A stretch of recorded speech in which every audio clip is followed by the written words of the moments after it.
సమస్యల పరిష్కారం దిశగా అధికార కూటమి ప్రభుత్వం పనిచేస్తుందని పెద్దాపురం శాసనసభ్యులు నిమ్మకాయల చినరాజప్ప పేర్కొన్నారు.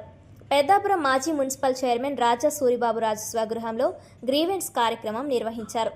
పెద్దాపురం నియోజకవర్గ నలుమూలల నుంచి పెద్ద ఎత్తున అర్జీదారులు తరలివచ్చి ఎమ్మెల్యే నిమ్మకాయల చినరాజప్పకు మొరపెట్టుకున్నారు. ఈ కార్యక్రమంలో నిమ్మకాయల రంగనాథ్, మాజీ మున్సిపల్ చైర్మన్ రాజా సూరిబాబురాజు, శ్రీ లలిత ఇండస్ట్రీ ఎండీ మట్టె శ్రీనివాసరావు, ఆర్యవైశ్య సేవా సంఘం అధ్యక్షుడు మట్టె శ్రీనివాసరావు, శ్రీ లలిత ఇండస్ట్రీ ఎండీ ఆర్యవైశ్య సేవా సంఘం అధ్యక్షుడు మట్టె శ్రీనివాసరావు, వల్లూరి వీర్రాజు, కాకినాడ రామారావు, బొడ్డు అప్పన్న, ఆరిఫ్ అలీ, యాళ్ల వీరబాబు తదితరులు పాల్గొన్నారు.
జరగాలి